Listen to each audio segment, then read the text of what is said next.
9 horas. Yo creo que vamos a dar inicio a esta sesión del cuarto foro de Educación Médica y Derechos Humanos.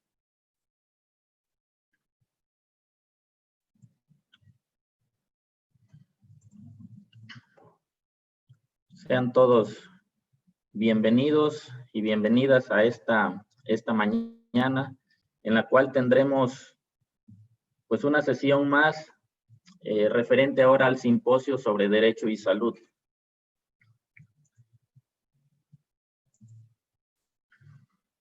Entonces, les recuerdo que estamos transmitiendo también por nuestra plataforma de Facebook Live. Para todos los que se conectaron a través de Facebook, también podrán hacer ahí sus comentarios al final de las presentaciones. Vamos a tener una ronda de preguntas y respuestas y comentarios, tanto en la plataforma de Zoom como los que están conectados en Facebook Live. Hablar del derecho y salud es un tema que tiene varias vertientes, desde el punto de vista de derechos humanos y en especial pues el derecho a la salud. Tiene que ver también con los marcos normativos contemplados en nuestra Constitución y plasmadas en las diferentes leyes y reglamentos, como la Ley General de Salud o la Ley Federal del Trabajo incluso. Asimismo, abarca las implicaciones legales a las que está expuesto el personal de salud por un evento adverso o un procedimiento médico mal ejecutado. Es por esto que el día de hoy, 4 excelentes investigadoras nos hablarán sobre estos temas interesantes enmarcados en este binomio, derecho y salud. Si me permiten, haré la presentación de nuestras ponentes de acuerdo al orden de participación. Nos acompaña desde Uruguay, muchas gracias a la doctora Edita Falco de Torres, quien ya nos ha acompañado en otras sesiones anteriormente y pues a la cual le agradecemos mucho su participación en esta mañana. La doctora Edita Falco es cirujano general, es cirujano pediatra, exintegrante de la Comisión para la Seguridad del Paciente del Ministerio de Salud Pública de Uruguay, exintegrante de la Comisión de Educación Médica del Centro de Asistencia del Sindicato Médico de Uruguay. Muchas gracias, doctora Edita, por acompañarnos en esta mañana. Tenemos también con nosotros a la doctora Marta Cristina Daniels Rodríguez. Ella es investigadora del Centro de Estudios sobre Derecho, Globalización y Seguridad de la Universidad Veracruzana y docente de la Facultad de Derecho de la misma universidad.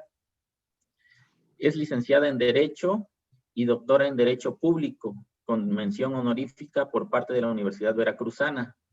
Tiene un posgrado en Derecho y Ética Biotecnológica por la Universidad de Sheffield en el Reino Unido.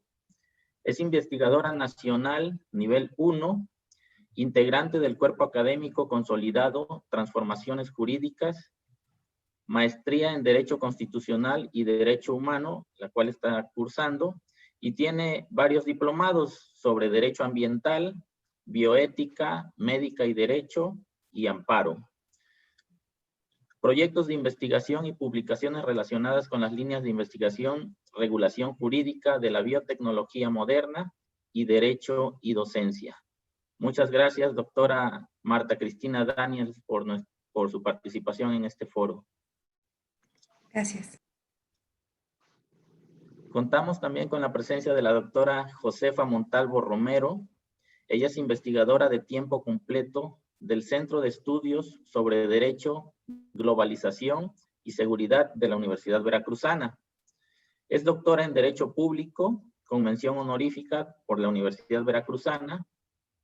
Tiene un título de posgrado en especialización en Derecho, Estado Social y Globalización por la Universidad de Castilla-La Mancha en España.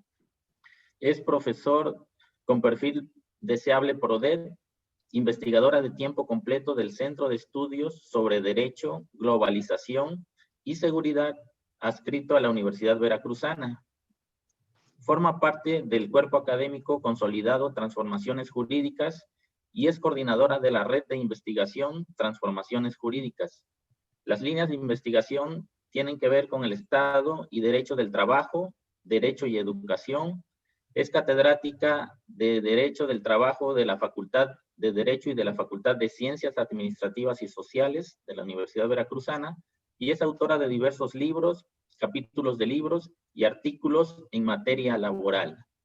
Muchas gracias, doctora Josefa Montalvo, por su participación esta mañana en nuestro foro.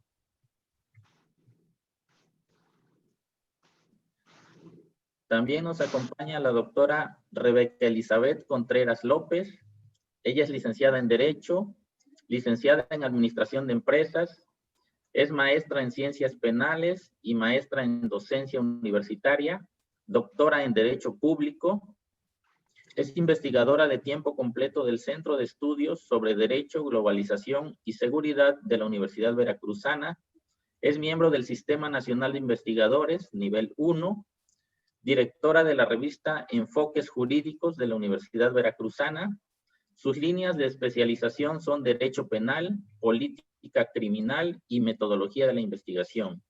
Es profesora de licenciatura y posgrado en la Universidad Veracruzana y en la Universidad de Jalapa. Muchas gracias, doctora Rebeca Elizabeth, por acompañarnos esta mañana.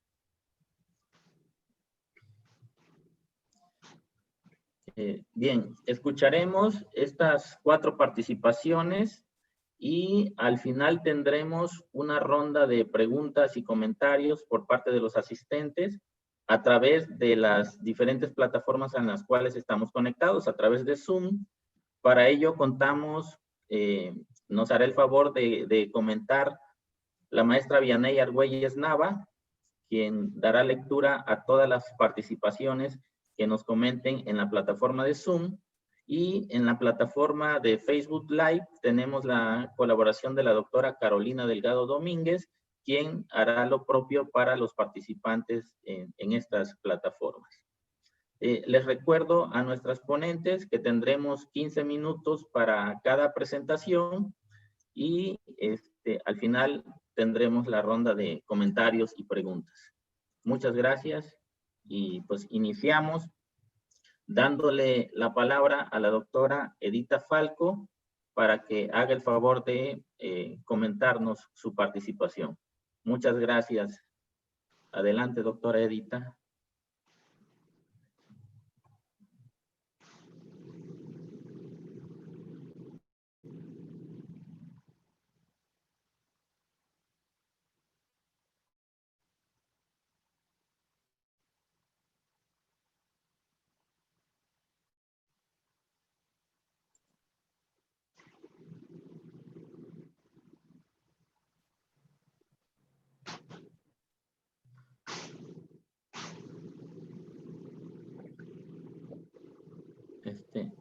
Isa, si puedes, por favor, precisamente quitar la cortinilla para que la doctora pueda compartir su presentación. Gracias.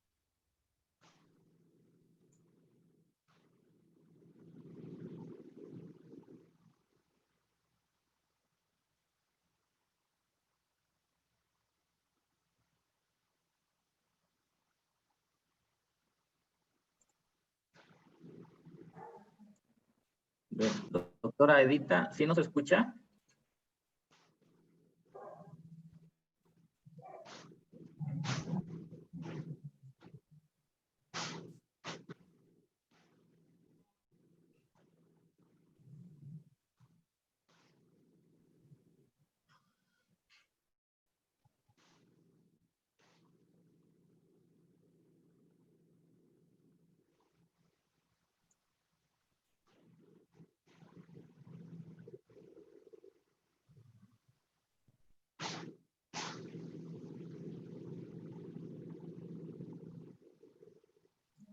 Sí.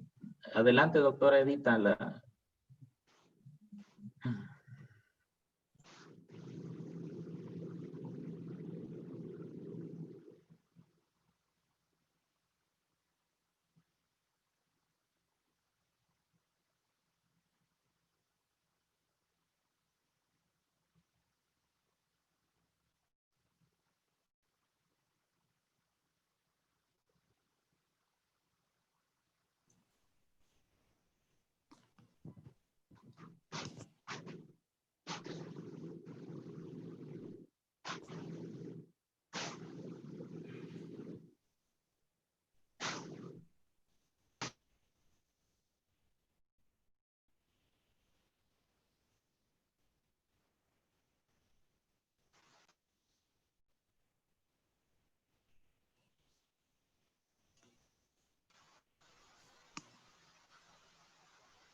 Sí. Doctora Edita, ¿tiene algún contratiempo con su presentación?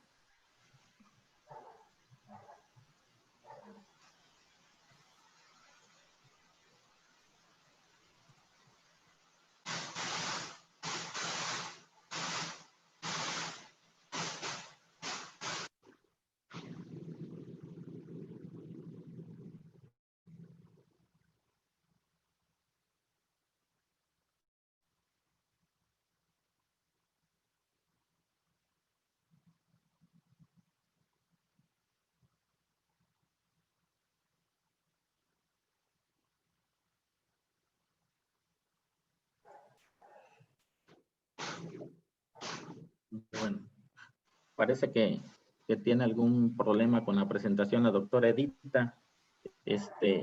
Vamos a ver de qué se trata. Y entonces, le daremos la palabra a la doctora Marta Cristina Daniels Rodríguez, perdón. Doctora Marta Cristina, muy buenos días. Y Buenos días, sí, claro que sí. No adelante, sé entonces. si puedo compartir pantalla, aunque alguien más la esté compartiendo. Sí, ahorita A ver, lo lo voy a vemos, por intentar. favor, para que quiten la compartición de la pantalla y usted pueda compartir la suya. No sé si ahí ya la pueden ver. A ver.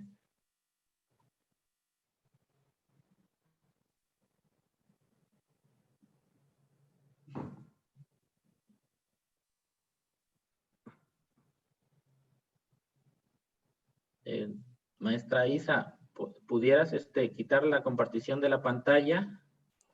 Por Sí, ya favor, para está. que, Ya, está, ya doctor. se ve la la mía. maestra, Ya está, doctor. no, para que la doctora pueda compartir. Yo, A ver Sí, si ya se yo puede. ve el de estoy, la doctora Marta Cristina. muchas gracias. Sí, ¿Sí? listo. Perfecto. Bueno, pues muy buenos días. Todavía no se ve la presentación. ¿No se ve? No. A ver. ¿Qué hago? Dejo de compartir. Es que la que se está viendo es la de Edita Falco. Sí, No la han entonces, quitado. por eso.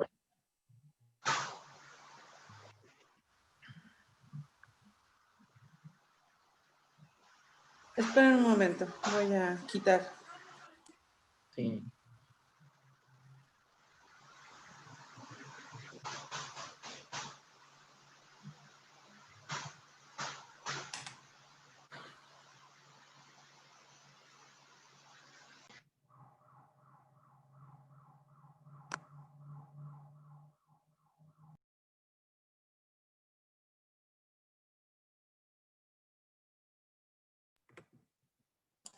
Listo, doctora. ¿Podría compartirnos ahora usted, por favor? Ajá, a ver, ustedes me indican si la Ahí está. Sí, alcanzan a perfecto, ver. doctor. Ya ahí está, ya nada más le da presentación para que podamos tenerla. Pues según yo ya le di, pero Ujú. ahora sí, ¿verdad? Sí, perfecto, ahí está muy bien. Perfecto. Bueno, muchas gracias. De nuevo, buenos días. Vamos a ponerme. Me da mucho gusto estar aquí. Muchas gracias a los coorganizadores por la invitación. Y bueno, primero yo no puedo dejar pasar esta oportunidad para agradecer a todos el personal de salud, no solamente por la labor que están realizando, por supuesto, en estas circunstancias, sino por la que realizan siempre. Muchas gracias por su vocación y muchas gracias por ese espíritu de servicio. Ahora, como dicen por ahí, ¿no? A nadie se le desea una enfermedad ni tampoco un proceso legal, ¿no? Suelen ser difíciles, desgastantes, estresantes y caros, ¿no? Desafortunadamente, yo creo que muy pocos en esta vida se libran de cualquiera de las dos cosas o de las dos. Y como ustedes siempre promueven la prevención, pues en derecho es más o menos lo mismo, ¿no? Entonces, esta plática va a ser la primera parte para dar un panorama general sobre el derecho a la salud, cómo jurídicamente está establecido, y al final para platicar un poquito sobre algunas decisiones judiciales que si bien no están en la ley, sí son interpretaciones que han hecho los tribunales y que son aplicables en materia de salud. Perdón.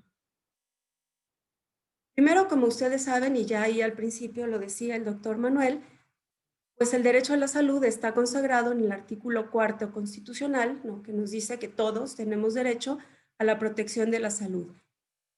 Este segundo párrafo se refiere a que los responsables a nivel estatal, o sea, a nivel estado, son la federación y las entidades federativas, ¿no? Entonces, en México, tanto los estados como la federación tienen obligaciones que cumplir en materia de salud. ¿Cuáles son de unos y cuáles son de otros? Ese en realidad sí es un problema y se los voy a ilustrar con un ejemplo. Hace no mucho, hace unos meses, ahorita ya durante la pandemia, como ustedes saben, ha habido una crisis sobre el abasto de medicamentos. Pues alguien por ahí en Chiapas, me parece que fue Tuxtla Gutiérrez, no estoy segura, promovió un recurso para solicitar que se le dieran los medicamentos. Esto fue en una clínica del IMSS. El problema era a quién se lo solicitó, quién es responsable. El director del hospital, el secretario de salud estatal, el gobernador, el secretario de salud federal, el presidente de la República. Sí hay un poquito entre esta concurrencia entre federación y estados, a veces se traslapan las obligaciones y no se sabe bien a bien de quién depende qué. Bueno, finalmente nada más les cuento, se resolvió el asunto, sí, por supuesto se estableció la obligación de dar estos medicamentos, pero finalmente el responsable fue la Secretaría de Hacienda y Crédito Público, entonces a nivel federal, porque no es que el médico no quisiera aplicar el tratamiento, ni que el hospital no quisiera, ni tampoco el gobernador, en fin, se fue hasta la Secretaría de Hacienda, perdón, a nivel federal, fíjense. Entonces aquí vemos un poquito estos problemitas que existen. El último párrafo de este artículo se refiere a lo que ahora conocemos como INSABI, ¿no? Instituto de Salud para el Bienestar, lo que antes era el Seguro Popular. ¿Qué busca este? Pues básicamente la cobertura universal en salud. Y esta es una, digamos, muy buena idea, muy buena propuesta. Por supuesto, apenas está dando los pasos para consolidarse y de momento, pues a pesar de que hace un par de meses tenía que tener ya bien los lineamientos de operación, pues todavía no están. Y está funcionando un poco como lo que era antes el Seguro Popular, con aquellas reglas. Y bueno, esto yo creo que pronto se tendrá que solucionar para que pueda funcionar el Seguro Popular como está previsto. La salud sin duda es un derecho humano. Aquí nada más rapidito para contarles que el artículo primero establece que todas las personas gozamos de los derechos humanos, sí que tiene la Constitución, pero también que están en los tratados internacionales. ¿Vale? ¿Qué es esto? Entonces ahora lo que hay que analizar es también lo que dicen aquellos tratados internacionales en materia de salud y cualquier otra de derechos humanos de los que México es parte. Y aquí dice, favoreciendo en todo tiempo a las personas la protección más amplia. Es decir, si tenemos una norma nacional y una norma internacional, y la internacional protege más este derecho humano a la salud, el juzgador tiene la obligación de hacerle caso a esa norma.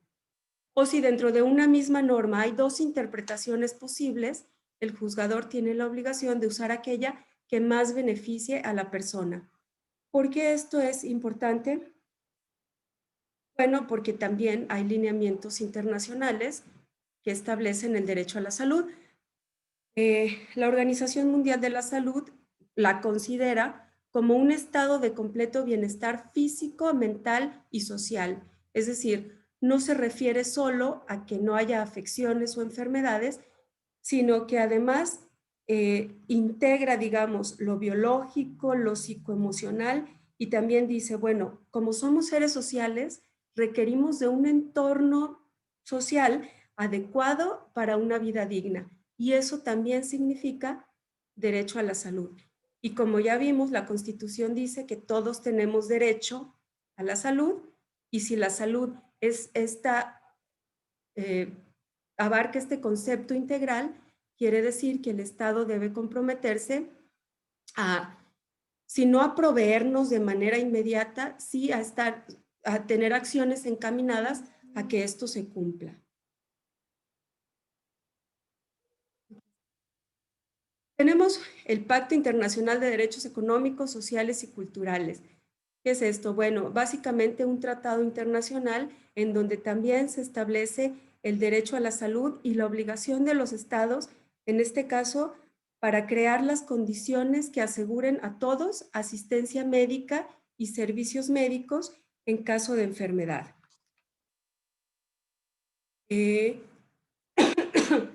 Perdón. ¿Esto se ha usado en México? Sí, usando como base este Pacto Internacional de Derechos Económicos, Sociales y Culturales. Ya ha habido resoluciones judiciales en el sentido de que, a ver, les platico uno. En el INER hay un pabellón en donde se atienden enfermos de SIDA y entonces se les había dado todas las medicinas, toda la asistencia médica, pero ellos entablaron un juicio diciendo que el lugar, este pabellón, no tenía las condiciones sanitarias, no tenía la infraestructura adecuada para ser tratados, especialmente porque son un grupo vulnerable que, bueno, ustedes lo saben mejor que yo, ¿no? Puede tener infecciones muy fácilmente, en fin. Con base en este pacto internacional, que no en este artículo específico, bueno, el juzgador decidió que efectivamente no bastaba con que les dieran servicio o asistencia médica o servicio médico, sino que el derecho a la salud, implicaba incluso modernizar este espacio. Bueno, les voy a contar que esto fue ya después de 2 jueces, ¿no? El tercero fue el que lo dijo, pero el primer juez, digamos, que estaba convencido de que con eso se cumplía el derecho a la salud. ¿Por qué digo esto? Porque la interpretación también depende del juzgador y de su visión, pues sí, teórica y de su contexto, ¿no? Entonces, bueno, finalmente sí, obligaron al INER a que tenía que adaptar eso, a pesar de que el dinero era poco, le obligaron a reasignar prioridades y atender específicamente a esta población vulnerable.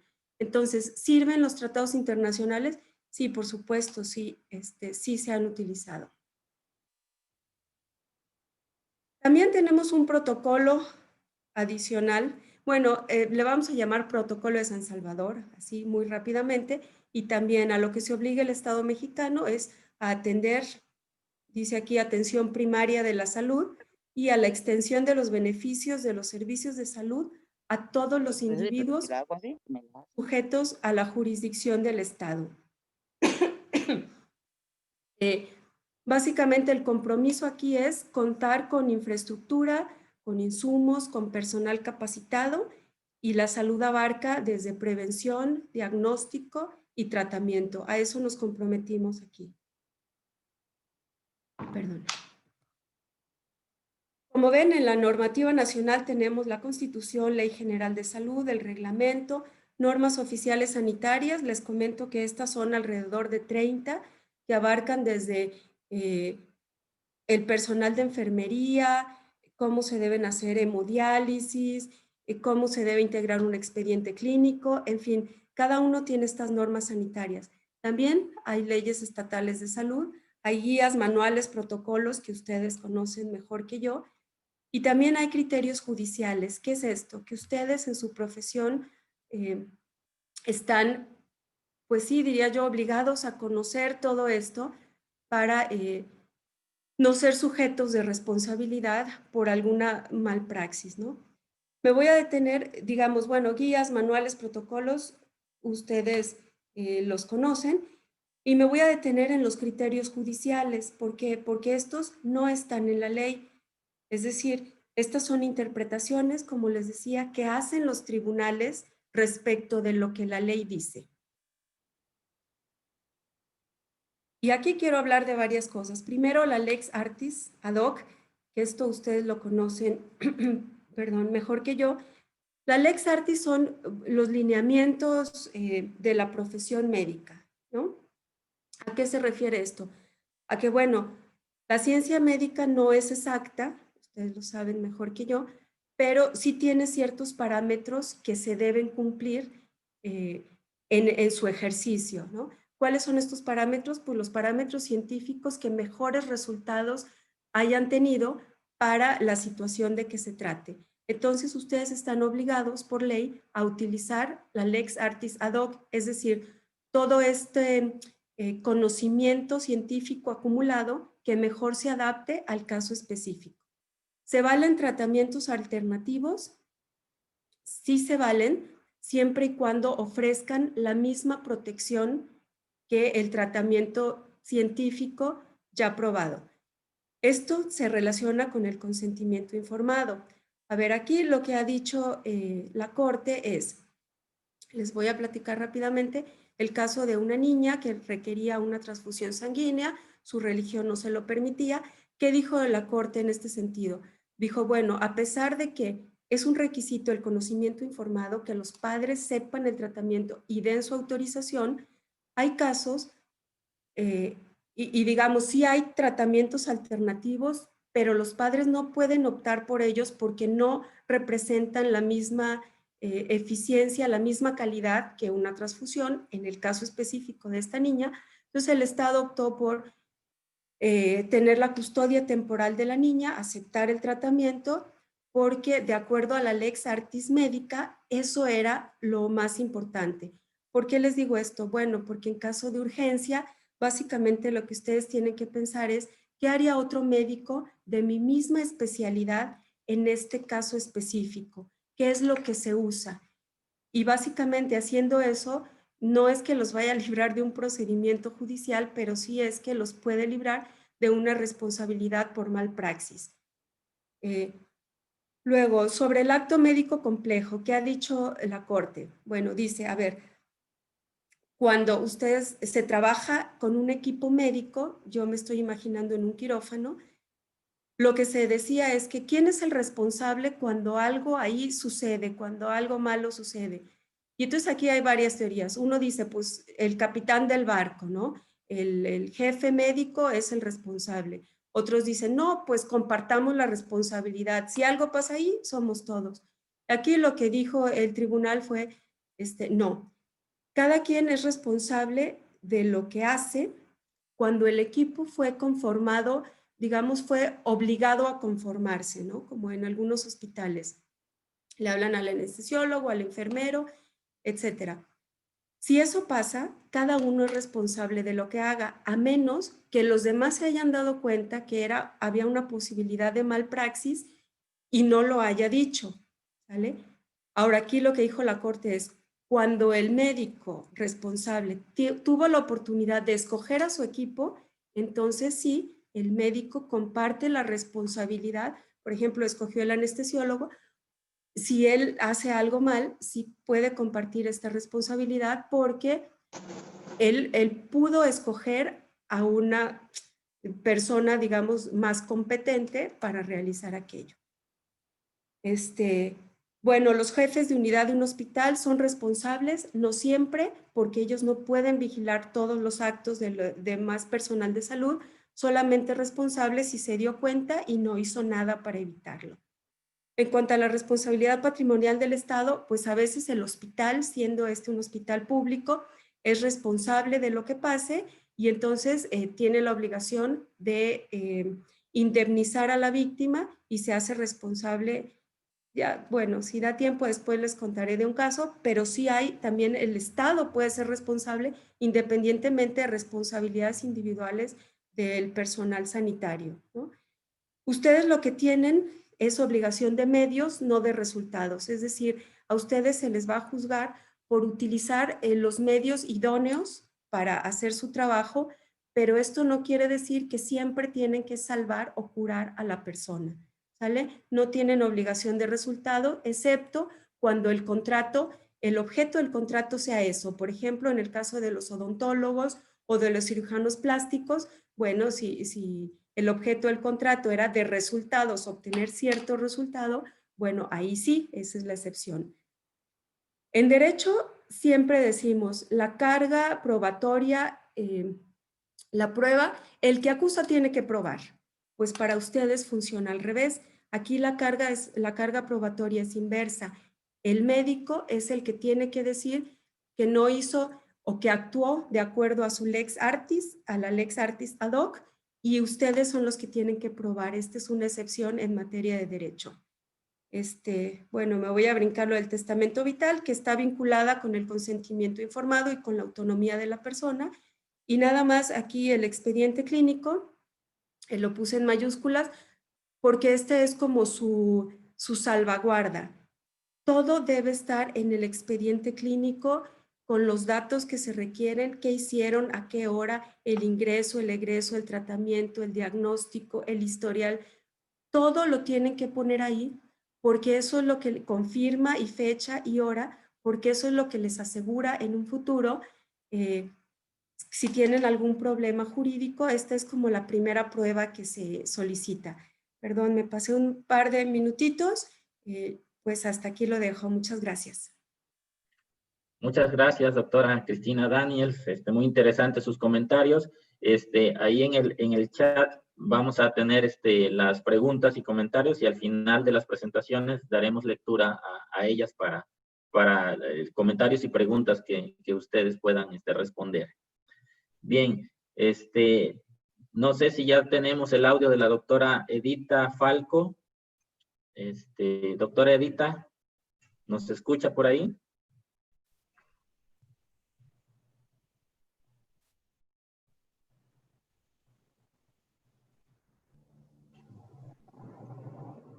Bueno, parece que no tenemos todavía el audio de la doctora Edita. Entonces, mientras vemos esa parte.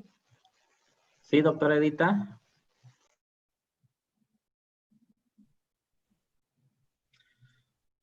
Bueno, continuamos entonces con la presentación de la doctora Josefa Montalvo Romero, en lo que tenemos el audio de la doctora. Doctora Josefa, muy buenos días. Muchas gracias por su participación.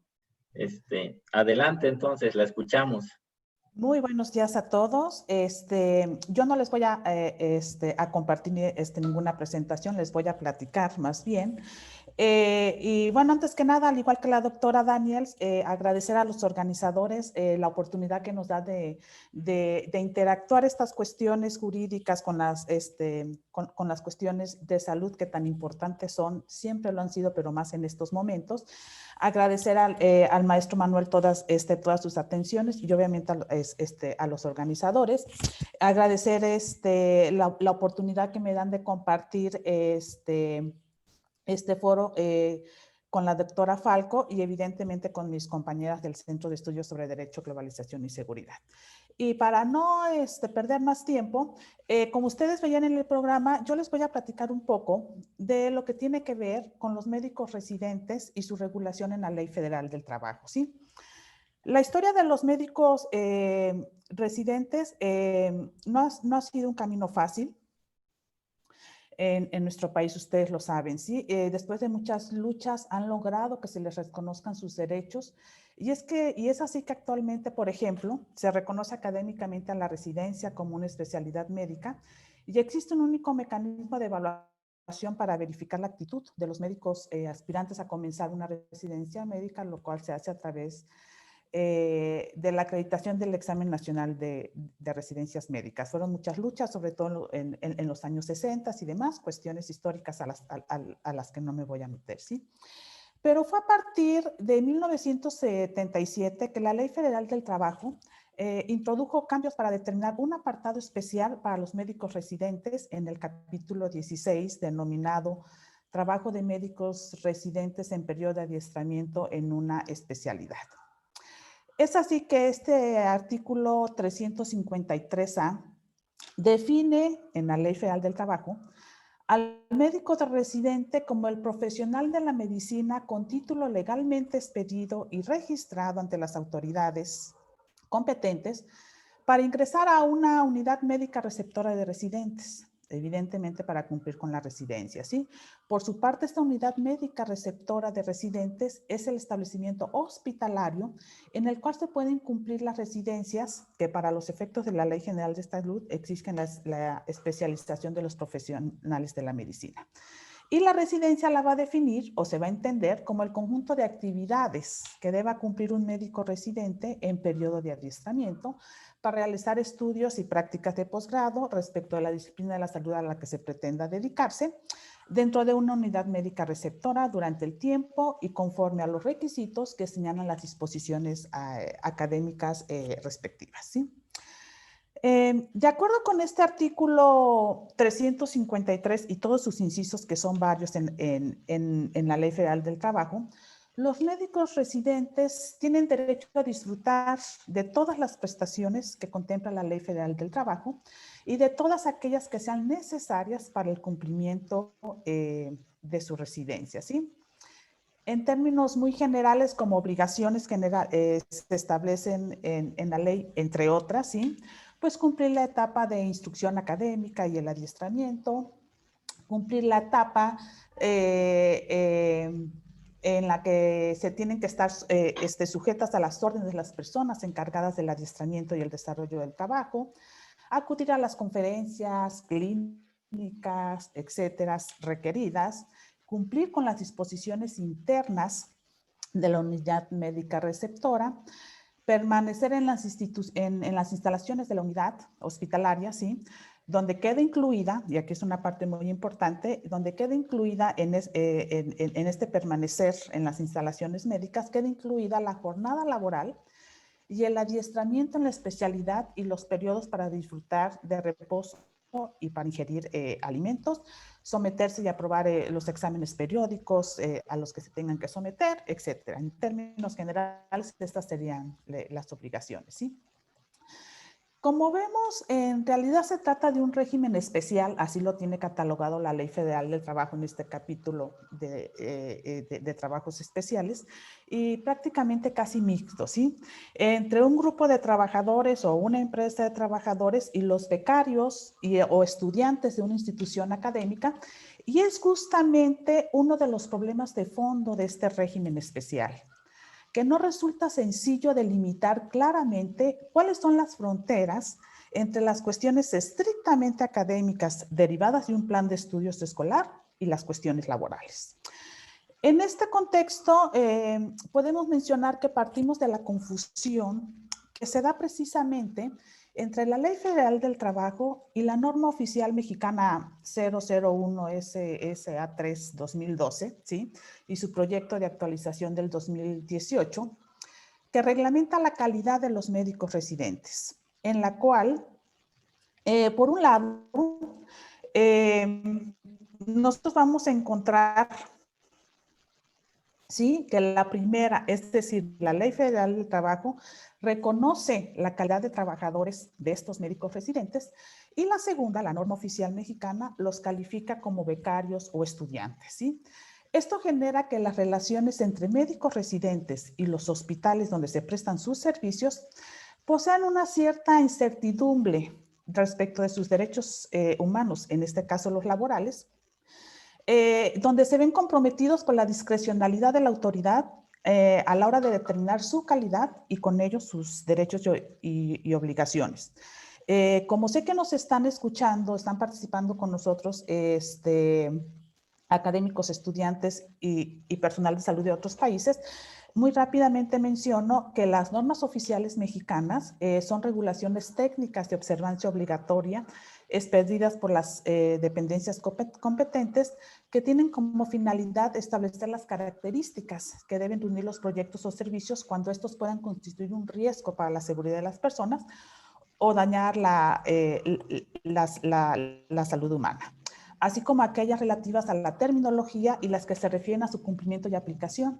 Las normas oficiales mexicanas en nuestro país se revisan cada 5 años a partir de su entrada en vigor, y se podrá decidir con esta revisión si se modifican, se cancelan o se ratifican, ¿sí? Bueno, volviendo a la Ley Federal del Trabajo. Les decía yo que esta reglamentación contenida en el artículo 353 y todos sus incisos señala que las relaciones laborales entre los médicos residentes y la persona moral o física de quien dependa la unidad médica de los residentes se regirán efectivamente por este capítulo de la ley y por el contrato respectivo que se firme. ¿sí? Es decir, se reconoce que hay una relación de trabajo entre el médico residente y la unidad receptora u hospitalaria y garantiza todos los derechos laborales contenidos en la ley, ¿sí? Por su parte, la norma oficial mexicana de 2012 y el proyecto que está en revisión del 2018 no delimitan de manera clara las actividades de la jornada laboral de las académicas, ¿sí? Esta norma oficial mexicana define la jornada laboral como el número de horas que en días hábiles el médico residente debe desarrollar las funciones y actividades señaladas en el programa de residencias. Y aquí se incluyen las famosas guardias como el conjunto de actividades descritas y calendarizadas en el programa operativo, adicionales a las que el médico residente debe realizar durante la jornada laboral. Así, nosotros vemos que el médico residente se ve en la necesidad de desempeñar dos funciones, una como trabajador y otra como estudiante o becario, ¿sí? Por una parte, cumple con sus labores obligatorias, laboralmente hablando, pero posteriormente también debe de cubrir su tarea académico-investigativa, lo que representa trabajar turnos diarios de hasta 12 horas y guardias hasta de 36 horas, ¿sí? Existe una contradicción notoria, ¿sí? En todas estas disposiciones, tanto de la ley como de la norma oficial mexicana, y de manera muy clara lo vemos con lo que dispone el artículo 66 de la Ley Federal del Trabajo, que se refiere a la prolongación de la jornada de trabajo por circunstancias extraordinarias, y lo establecido por la norma oficial, respecto de la jornada para las guardias médicas a las que yo ya hacía mención, ¿sí? Aquí el problema es que la propia norma oficial del 2012 deja la potestad a las instituciones de salud para establecer su propia normativa interna, lo que ocasiona que estas guardias puedan excederse aún más de acuerdo a las necesidades de cada hospital donde se prestan los servicios como residentes. Es evidente que existen vacíos legales de la figura jurídica del médico residente y ante ello la Comisión Nacional de los Derechos Humanos llamó la atención para adecuar y concluir la revisión del proyecto de norma oficial mexicana del 2018, ¿sí? Titulada Educación en Salud para la Organización y Funcionamiento de Residencias Médicas en Establecimientos para la Atención Médica, publicado en el Diario Oficial de la Federación del pasado 23 de noviembre del 2008, ¿sí? Por ello, para adecuar y actualizar esta norma oficial mexicana, ¿sí? Ya mencionada, consideramos necesario que se deben de tomar algunos elementos importantes para esto, ¿sí? Una es que, bueno, a los médicos residentes se les debe formar y capacitar en ambientes saludables, física y emocionalmente. Ya la doctora Daniels hacía referencia a este concepto de salud que maneja la Organización Mundial de la Salud, sobre este estado óptimo física, mental y socialmente. Sí, bueno, eso se tiene que aplicar y se tiene que ver reflejado en los médicos residentes. También se debe fortalecer la coordinación entre las entidades educativas y de salud para la gestión y un mejor desarrollo de las residencias médicas.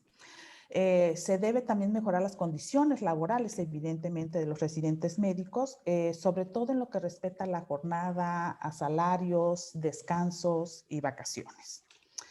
Se debe también cuidar y mejorar el aspecto nutricional del médico residente y, evidentemente, pues mejorar la normatividad aplicable a estos médicos con el fin de delimitar de manera mucho más clara el ámbito laboral y el académico en el que se desarrollan, ¿sí? Antes de concluir y aunado a lo anterior, es indispensable hacer referencia de manera muy rápida a una problemática que toma relevancia en los tiempos actuales de salud en los cuales estamos viviendo, y me refiero al síndrome de Burnout, ¿sí? Este síndrome es definido como un trastorno depresivo que genera discapacidad, afecta a la salud mental y física, así como el desempeño social, familiar y laboral. Este síndrome también es conocido como desgaste profesional. síndrome que por las cargas de trabajo y la privación del sueño se presenta de manera muy importante en el ámbito sanitario cuando fracasan los mecanismos compensatorios de adaptación ante situaciones laborales con un estrés sostenido, ¿sí? Los médicos residentes que desarrollan trabajo clínico y por la carga laboral que también tienen que desarrollar, muchas veces excesiva, son candidatos idóneos para sufrir este síndrome. Finalmente, las residencias médicas constituyen un tema crítico en el campo de los recursos humanos en la salud hoy día, ¿sí? Tanto por el lugar que ocupan los médicos en el equipo de salud de los países, como por la reorientación que requieren los mecanismos de planificación y regulación de la formulación de los especialistas en salud. Estos son elementos indispensables para acompañar las nuevas políticas de salud orientadas hacia la renovación en nuestro país y obviamente en el mundo. Muchas gracias.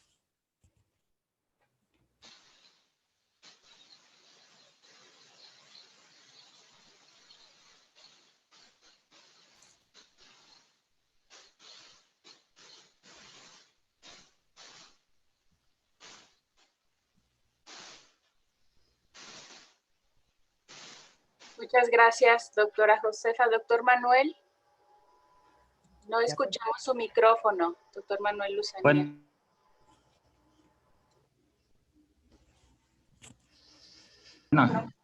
Sí, gracias. Muy interesante todas estas reflexiones. Ya tenemos precisamente aquí en el chat varios comentarios. Más al rato se los hacemos llegar para dar respuesta a preguntas y comentarios como tal. Le damos entonces la palabra a la doctora Rebeca Elizabeth Contreras López en este sentido, mientras checamos el audio de la doctora Edita. Entonces, doctora Rebeca, muchas gracias. Adelante, por favor. Muchas gracias. Muy buenos días a todos. Voy a compartir mi pantalla.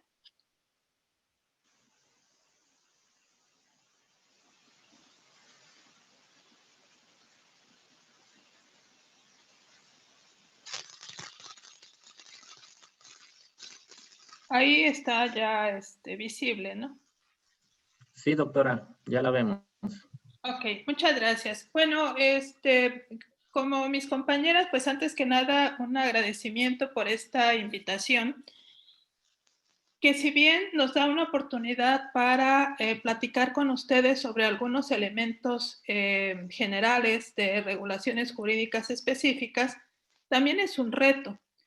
Al menos en mi caso, que trabajo el ámbito del derecho penal, es un reto porque esto que les voy a contar, pues tiene implicaciones teóricas, procesales, de normativa legal bastante complejas. Y entonces cuando acudo o estoy ante un auditorio en el cual algunos de estos elementos pues no son conocidos, pues resulta un poco difícil que todos nos podamos comprender en este lenguaje y en este sentido de lo que se quiere decir. Entonces pido disculpas de antemano porque en algunos casos acudí a simplificaciones que me parece eran necesarias para poder transmitir lo que les quiero compartir.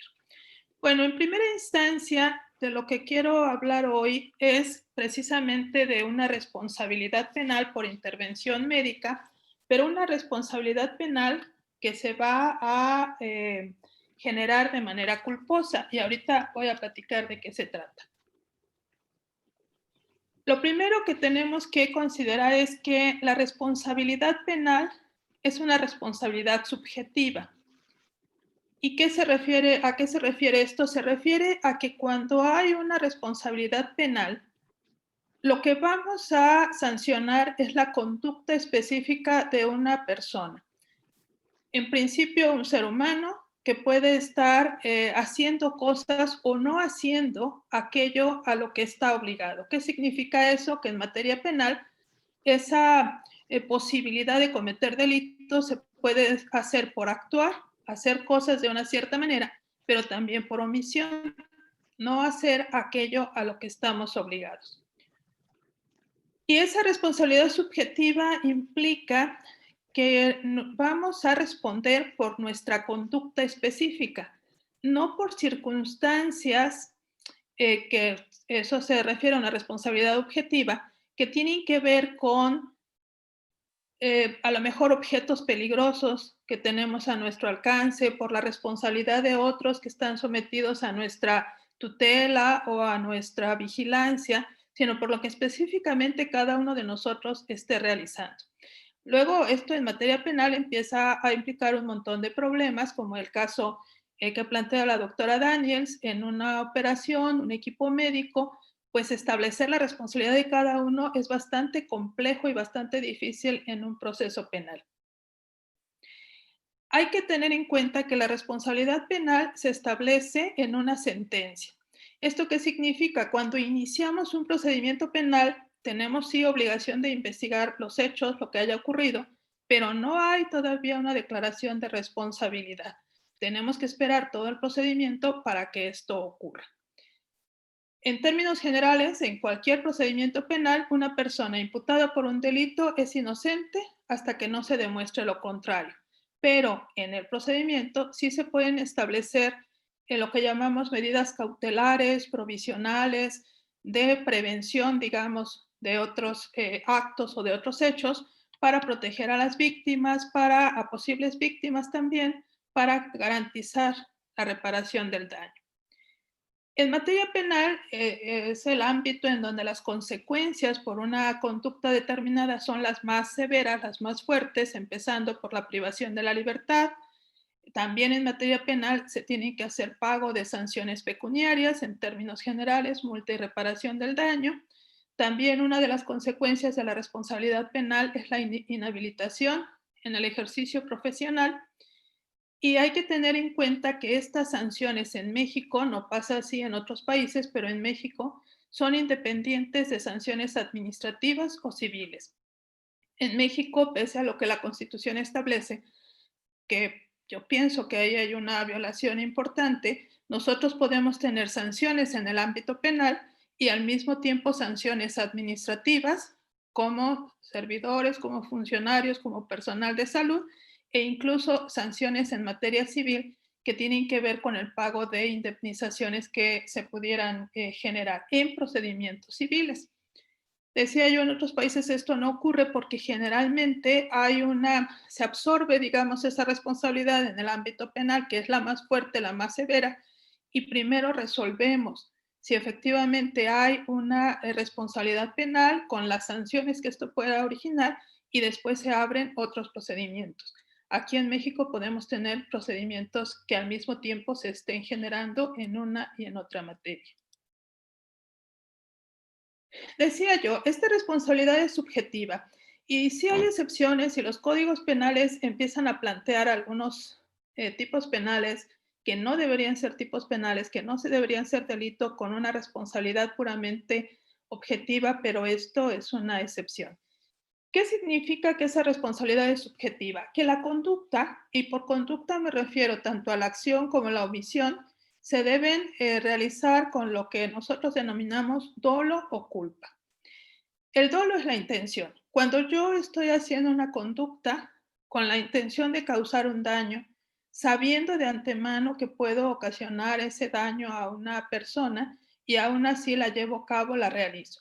Entonces ahí hay un dolo, hay una intención. No es de eso de lo que quiero hablar hoy, sino más bien de la conducta culposa, que también se le puede denominar imprudente. En México utilizamos esta denominación de culpa. ¿Qué pasa con la culpa? Bueno, en la culpa no hay una intención.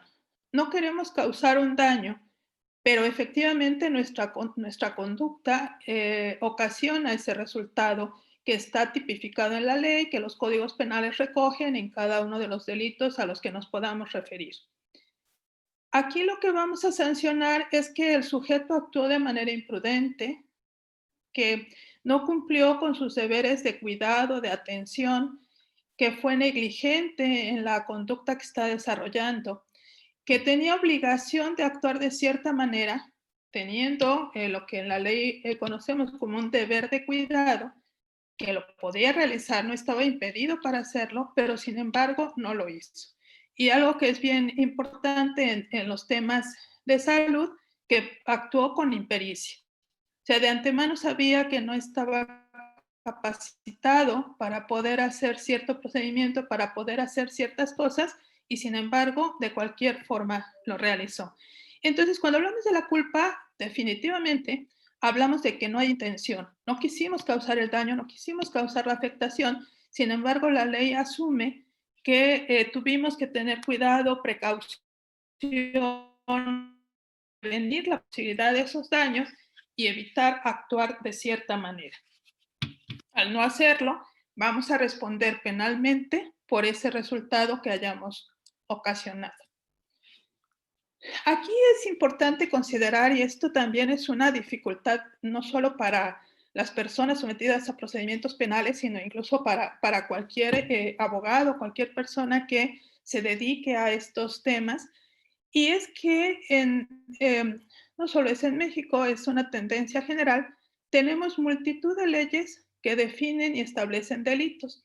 Y entonces nosotros siempre decimos, bueno, ahí están los códigos penales y ahí están las conductas que podemos nosotros encontrar tipificadas como delito. Pero luego resulta que en lo que llamamos leyes especiales también se tipifican distintos delitos. Y en los nosotros tener esa multiplicidad de figuras delictivas que podemos estar actualizando. En ocasiones incluso no tenemos una claridad de hasta dónde pueden llegar esas conductas que estamos realizando. Pueden estar en el Código Penal Federal y ahí se habla incluso de una responsabilidad profesional. Pueden, y de hecho están tipificados algunos delitos en la Ley General de Salud, por ejemplo, hay otras legislaciones. También vamos a encontrar ciertos delitos en los códigos penales locales.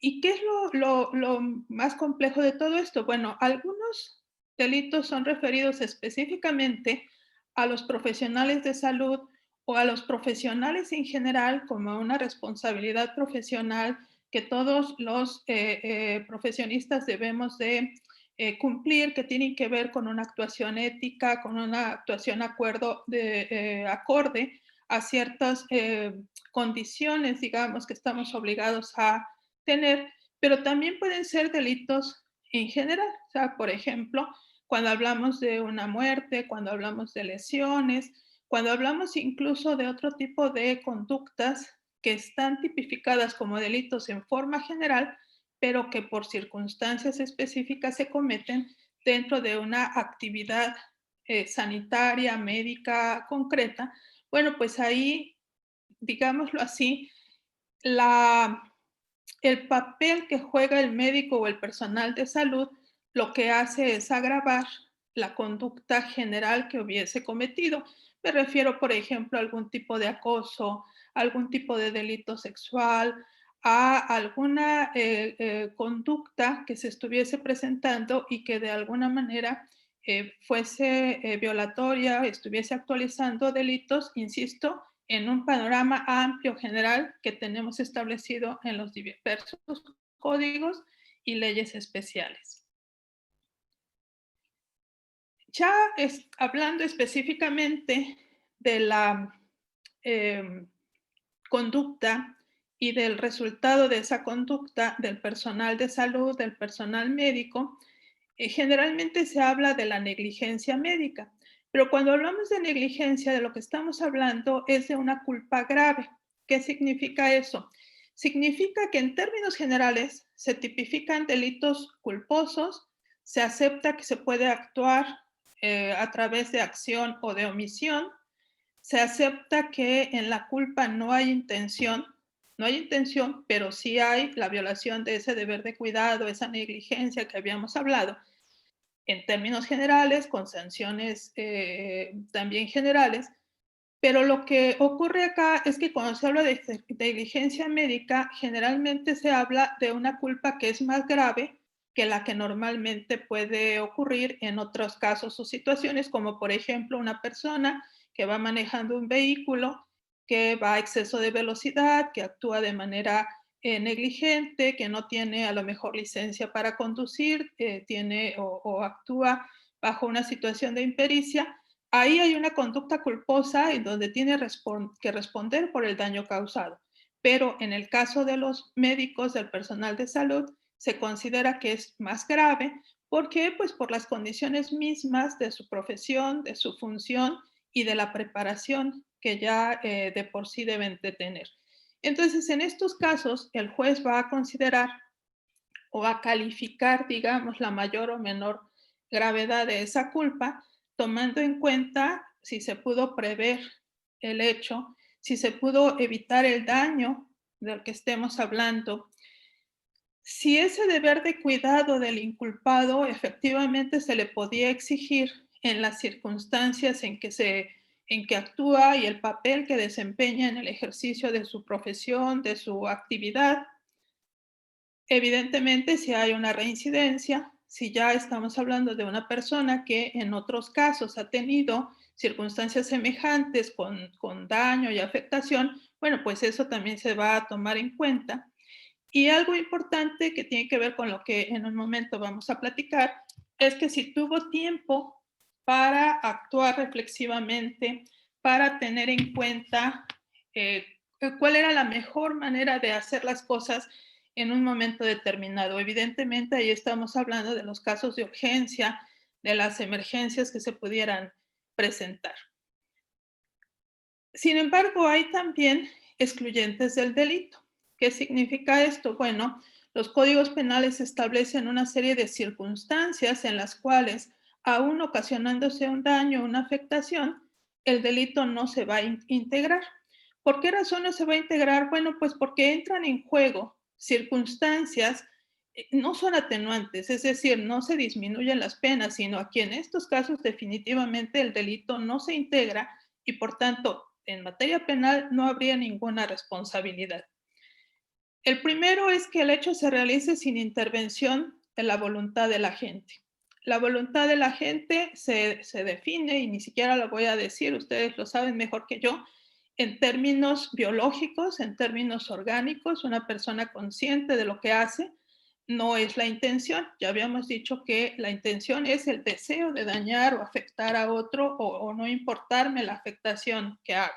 Entonces aquí es un primer hecho en donde no interviene la voluntad de la gente. No exista alguno de los elementos de lo que llamamos el tipo penal. El tipo penal es la definición que los códigos establecen de la conducta específica. Bueno, y voy a un ejemplo muy típico. En el caso del homicidio, el homicidio se define como la privación de la vida de una persona. Bueno, pues resulta que cuando el médico o la enfermera, el personal que lo atiende, llega al hospital y lo quiere atender, pues la persona ya había muerto. Entonces, evidentemente ahí no podemos hablar de una responsabilidad por homicidio cuando ya ni siquiera había la posibilidad de que esta ocurriera. Otras fueron las razones y las causas de esa muerte, que por supuesto se tendrán que investigar, pero no atribuibles al personal de salud que recibió a esa persona. El tercero, y aquí tengo que decir que aquí también escogí algunas de estas posibilidades, no son todas las que están establecidas en la ley, solo algunas. Se actúe con el consentimiento del titular del bien jurídico afectado. Tiene que ver con ese consentimiento informado, pero también tiene que ver con la posibilidad de disponer de ese bien del que estamos discutiendo. La posibilidad de que una persona efectivamente dé su consentimiento para una intervención cuando tiene la capacidad y la posibilidad de dar ese consentimiento. Eso también puede ser un excluyente del delito. Se actúe por estado de necesidad. Esto tiene que ver con la urgencia del momento. Si en ese momento tenemos que tomar una decisión y actuar de cierta manera, a pesar de que esto puede originar un daño o una afectación de menor rango, de menor situación, bueno, pues sí existe incluso la obligación de actuar de esa forma, por ejemplo, para salvar la vida de una persona. Otra de las causas excluyentes del delito es cuando se actúa por error, bajo un error invencible. Y esto también tiene un montón de implicaciones desde el punto de vista jurídico y probatorio, en donde también puede ser un excluyente del delito siempre que el error efectivamente sea invencible y no sea atribuido a la falta de cuidado o atención de ese personal médico. Sé que ya me pasé del tiempo, voy a apurarme con esto. Hay requisitos para que pueda proceder una... bueno, y tengo que decir que en el tema de la actuación de los médicos y el personal de salud, digamos que hay el supuesto de que siempre van a estar amparados por un excluyente del delito, de que si ellos actúan o ustedes actúan de manera cuidadosa, coherente con todo lo que son las exigencias de su propia profesión, no tendrían que tener un problema por el resultado, sino solo cuando se demuestra la existencia de esa falta de cuidado, falta de atención o ya la negligencia grave. Entonces, hay requisitos, se debe integrar un tipo penal, debe ser una persona imputable, debe de haber una querella, una petición de que se inicie un procedimiento cuando el delito así lo requiera. En la mayoría de los casos son de oficio. ¿Qué significa eso? Pues con el solo señalamiento de que ha ocurrido un delito, la autoridad tiene que iniciar el procedimiento. Y los específicos es lo que ya habíamos hablado, que estemos en presencia de una mala praxis por no apegarse a la lex artis. El artículo 9 del reglamento de la Ley General de Salud dice precisamente eso, que los médicos, personal de salud, se deben de apegar a esos principios científicos y éticos que orientan la ciencia médica, por lo cual en estos procedimientos en materia penal se requieren peritos, se requieren informes de expertos que digan sí o no se actuó conforme a esa, digamos, procedimiento general aceptado en la práctica médica. Hay comisiones nacionales y estatales de arbitraje médico a los cuales se les pide pues informes técnicos, se les pide que dictaminen si efectivamente hubo una mala praxis o no en ciertos casos. Insisto, estos son ciertos casos enfocados a la función o la actuación del personal de salud que específicamente tienen que ver con tratamientos, procedimientos médicos, con atención a los pacientes. Hay otro tipo de delitos que se pueden dar en esa relación médico-paciente, en esa relación con personal de salud que podrían estar generando delitos generales y en donde las circunstancias de darse en este medio implicarían, como ya había mencionado, pues más bien un agravante, una posibilidad de sancionar de manera todavía más severa ese tipo de conductas. Muchas gracias, me apuré lo más que pude y por supuesto, cualquier pregunta, cualquier comentario, estamos aquí para escucharlo. Gracias. Muchas gracias, doctora Rebeca. Muy atinados sus comentarios y muy importante toda esta legislación que se debe de conocer con respecto a la práctica médica. Y sí, efectivamente ya hay algunos comentarios, algunas preguntas que en breve se las haremos compartir a todos los ponentes. Y muchas gracias, doctora Rebeca. Y ahora sí le damos la palabra a la doctora Edita Falco, quien ya la tenemos por aquí conectada. Doctora Edita, muchas gracias y adelante con su participación.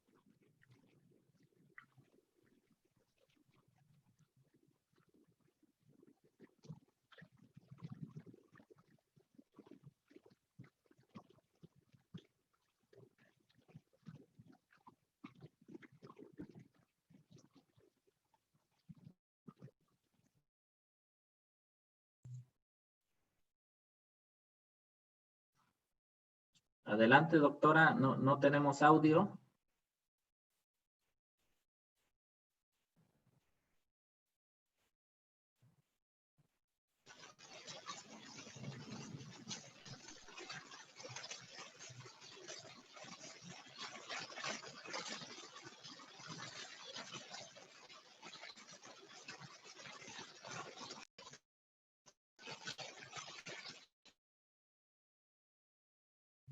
No, algo está fallando en su audio, doctora Edita. No escuchamos, solamente algo de ruido.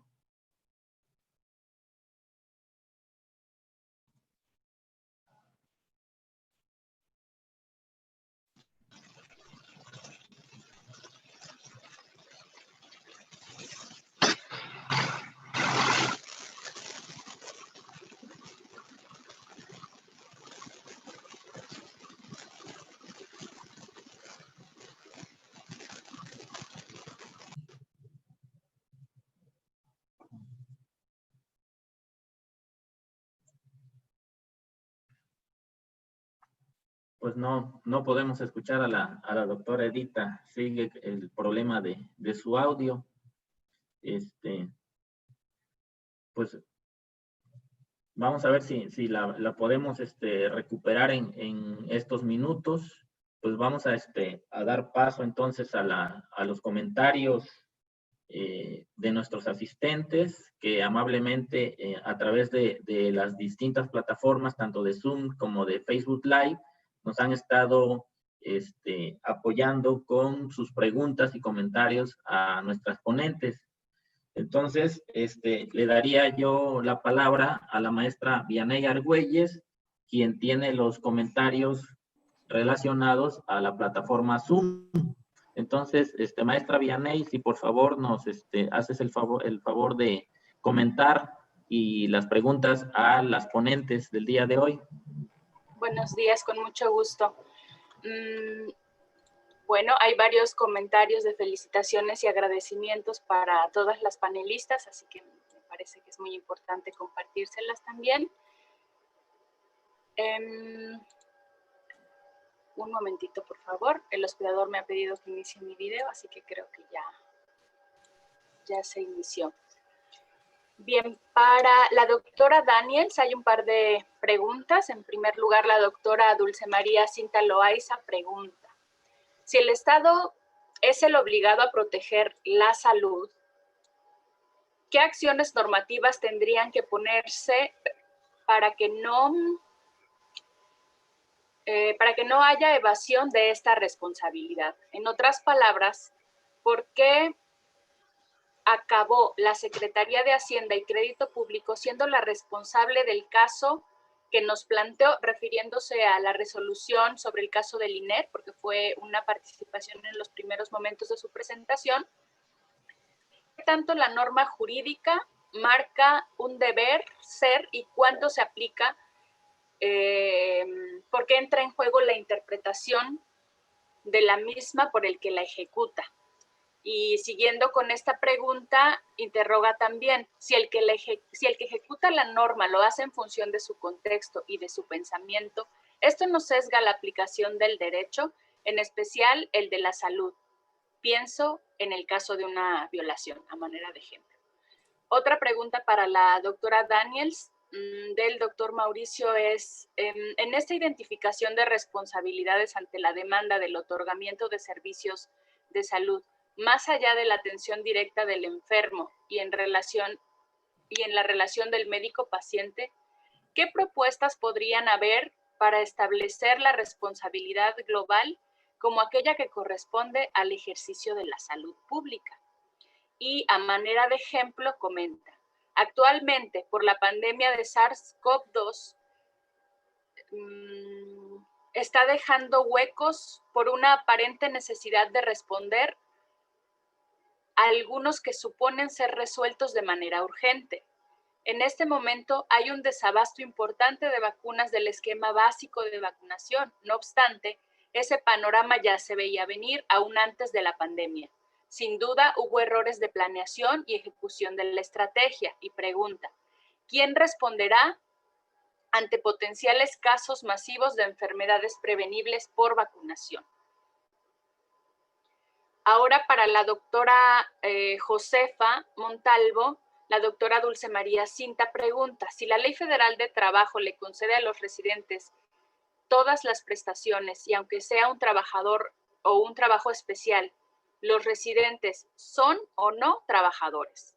La ambigüedad que usted plantea los deja completamente lejos de una seguridad jurídica, preguntaba a inicios de la participación de la doctora Josefa. Y complementa: ¿a quién correspondería resolver esta ambigüedad en las leyes? Parece estar muy bien identificado todo lo que se debe hacer, pero ¿por qué cree usted que los marcos jurídicos no se han adecuado a esta situación tan confusa entre leyes y normas? El doctor Domingo, también para la doctora Josefa: si los médicos residentes son trabajadores, 1, ¿por qué tienen jornadas laborales de 80 horas o más a la semana? 2, ¿por qué no se les paga horas extra? 3, ¿Las normas oficiales mexicanas pueden estar por encima de la Ley Federal de Trabajo? También a la doctora Montalvo, el doctor Mauricio Fidel pregunta, de plumazo se duplicó la oferta para médicos residentes en formación para el próximo ciclo 21-22, perdón, de 9,000 a 18,000 lugares. No está en duda que el país y las instituciones requieren incrementar el índice de médicos por población y responder a la demanda real de atención. Ya se viene arrastrando desde hace muchos años problemas múltiples de salud, de aprendizaje, de violencia, de violación, de los derechos humanos, de estos becarios y otros. Pero además, la inmensa mayoría de las unidades hospitalarias ya no están en posibilidades de atender la actual demanda de estudiantes trabajadores, entre comillas, y ahí con un guión que hace énfasis en esta figura de estudiantes trabajadores. Las unidades receptoras no responden fehacientemente a las normas oficiales mexicanas que generan condiciones de riesgo y de daño a otros usuarios, pacientes y personal de salud, incluidos los niños de becarios. Entonces, pregunta, ¿dónde está la aplicación de la ley? ¿Quién es el responsable y quién asume la responsabilidad de su cumplimiento? Comenta además, estas decisiones de facto solo han causado más problemas que beneficios y todo queda en errores anecdóticos e históricos de cada administración que se fue. También para la doctora Montalvo pregunta la doctora Guadalupe Vargas. Es bueno saber que se han identificado estos problemas en los médicos residentes, pero en el internado de pregrado también se presenta dicha problemática. ¿Por qué hay menos legislación sobre este periodo educativo? Y Ana Serrano pregunta si tenemos alguna cláusula que obligue a los residentes al final de la pasantía a laborar para el Estado. Es una pregunta que se realizó al finalizar de la presentación de la doctora Montalvo, pero creo que podrían todas las ponentes hacer el ejercicio de intentar responderla y independientemente de la respuesta, quizás hacer un ejercicio de reflexión al respecto en lo relativo a la Ley Federal de Trabajo y las implicaciones que esto tendría sobre el derecho al trabajo también. Muy bien, para la doctora Rebeca, la doctora Cinta preguntó, si la responsabilidad penal es subjetiva, ¿debo pensar que será el juez quien interprete la norma? Entonces, ¿abre esto una puerta a la corrupción? ¿Por qué parece tan fácil que el dictamen de un juez pueda cambiar lo que dictamina otro juez, especialmente en el concepto de negligencia? Con esto cierra la doctora Cinta sus preguntas. El doctor Galo Berzaín comenta primero, cito parte de las conclusiones del estudio Síndrome de Burnout en médicos residentes del Hospital General de Durango, publicado en 2016 por la revista del Instituto Mexicano del Seguro Social. La prevalencia del síndrome de burnout detectada está por arriba de lo reportado en otros estudios llevados a cabo en trabajadores de la salud. La esfera de burnout que representó la mayoría de los casos afectados fue la despersonalización, seguida por el agotamiento emocional y al final la realización personal. Los residentes de las especialidades de ginecología y obstetricia, medicina interna, pediatría y ortopedia se encuentran afectados 100% de su población. El sexo masculino es el más afectado, con excepción de las esferas de agotamiento emocional, donde las mujeres sobresalieron en su grado de afectación. Los solteros representan a la población con mayor afectación. Detectamos 7 casos con afectación en las 3 esferas de síndrome de burnout, los cuales requieren atención inmediata, dice el doctor Galo Berzaín, respecto de el segmento de presentación del síndrome de burnout o de desgaste.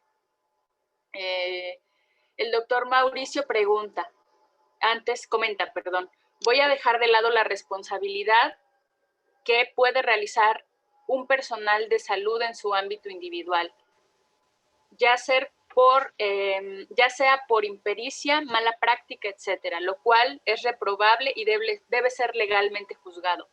Pero en otras tantas ocasiones las condiciones devastadas de los servicios de salud, carencias, aplicación ilícita del presupuesto, errores en la planeación, pueden llevar a que se cometan intervenciones médicas culposas. Ahí se hacen visibles.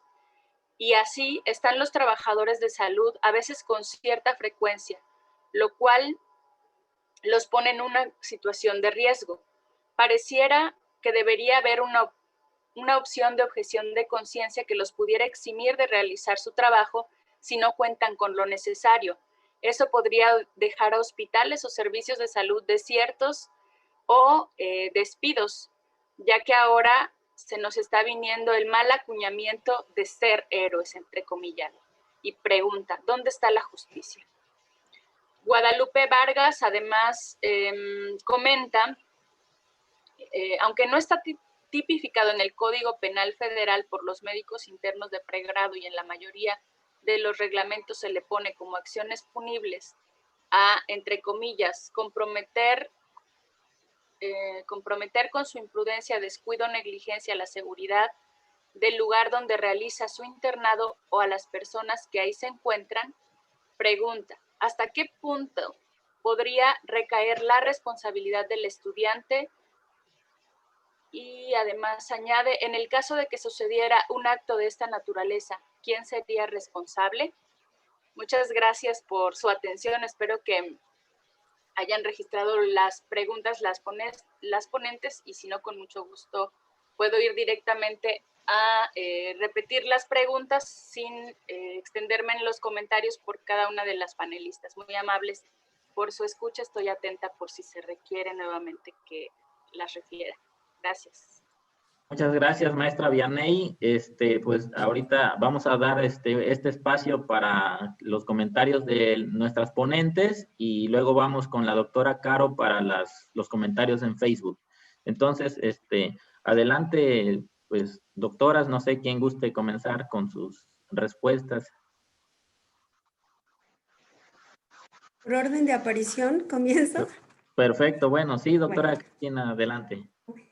A ver, trataré de ser breve y concisa, más o menos. La doctora Cinta dice que habla sobre el deber ser incluido en la norma y cuándo se aplica la interpretación. Bueno, la interpretación se aplica siempre. El juzgador siempre va a interpretar la norma. Habrá unas muy fácilmente interpretables y habrá otras que requieran de una ponderación entre derechos y de un trabajo intelectual y argumentativo más fuerte, ¿no? Pero siempre se aplica. Ahora, ¿la norma marca un deber ser?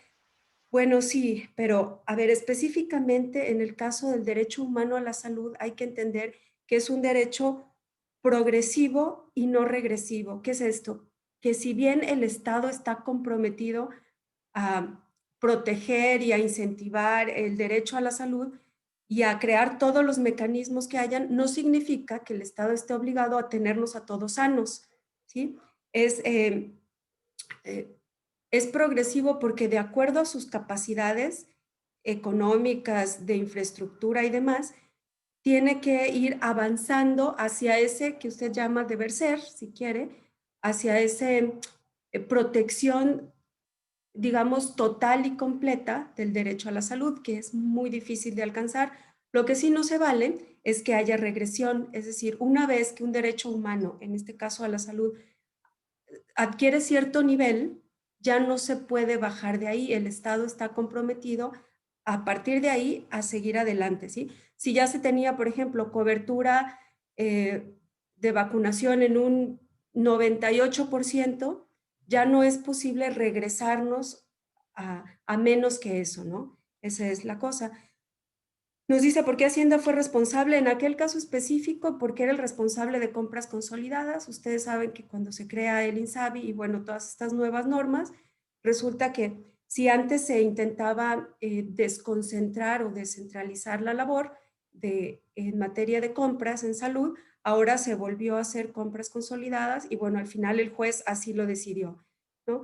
Dice que si hay acciones normativas para que el Estado no evada su responsabilidad, a mí me parece que lo que podría haber son acciones procesales, es decir, pues demandas concretas, ¿no?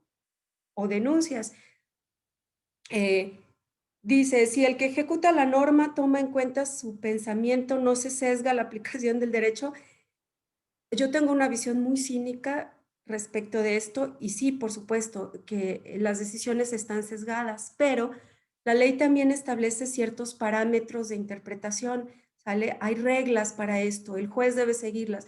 No es que pueda decidir lo que él considere así, sin tener acotamientos, ¿no? Entonces, bueno, esto ya es mucho más técnico, pero claro que hay reglas de interpretación y dentro de ese margen, sí, efectivamente, el juzgador tiene, pues tiene la opción de escoger, ¿no? De moverse ahí.